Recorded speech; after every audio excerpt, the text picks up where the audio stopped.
framework, pathway for democracy that we're rolling out today with respect to the conflict and crisis in Venezuela. And then second, I want to talk about the really amazing historic work that the State Department is doing in mounting an effort to repatriate Americans from all across the world in response to the pandemic. It's in the finest traditions of what the State Department has always done. First, Venezuela. I don't want to go into every detail. I've got Elliot Abrams here with me too. He'll happy to help me take questions here at the end. But I wanted to set up the framework for this pathway to democracy. Broadly speaking, it would put the elected members of the National Assembly representing both sides would create an acceptable Council of State to serve as the transitional government until presidential and National Assembly elections could be held, we hope within 6 to 12 months. The president of the transitional government would not be able to run for president in those elections. Both Nicolas Maduro and Juan Guaido would accept the Council of State as the sole executive during this transitional period. If the conditions of the framework are met, including the departure of foreign security forces and elections deemed free and fair by international observers, then all remaining U.S. sanctions would be lifted. We've got the full text. You can see the agreement on our website. We hope that every Venezuelan will consider this framework carefully, thoughtfully, and seriously. We think it presents an opportunity for the Venezuelan people. Now turning to the State Department's truly heroic efforts to repatriate Americans. It was Super Bowl Sunday, February 2nd, when we all still had live sports on TV. Our team was working that day to arrange 2 flights to bring home Americans from Wuhan, China. One of our medical team's leaders wrote an email to his colleagues. I want to read part of it to you.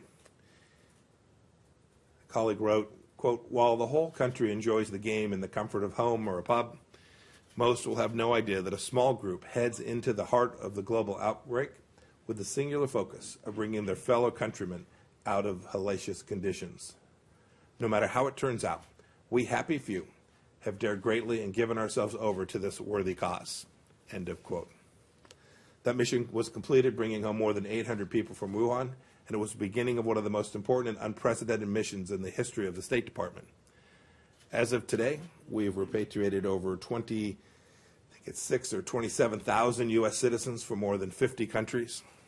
The stories of our team's heart and character and commitment to excellence are truly amazing. Let me give you just a couple of examples.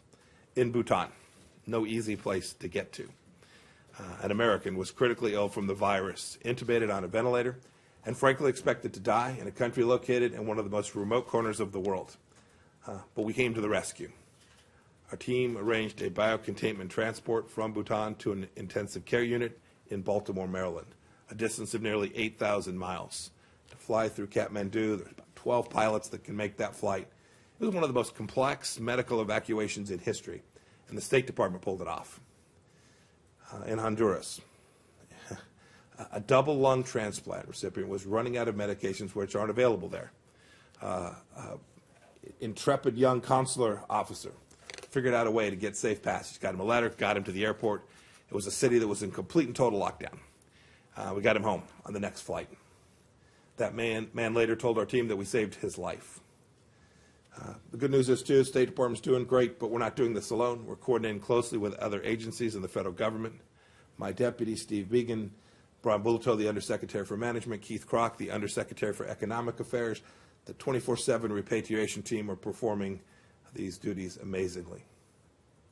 Never in the department's 230-year history have we led a worldwide evacuation of such enormous geographic complexity and such geographic scale. We have no higher duty to the American people than to pull this off.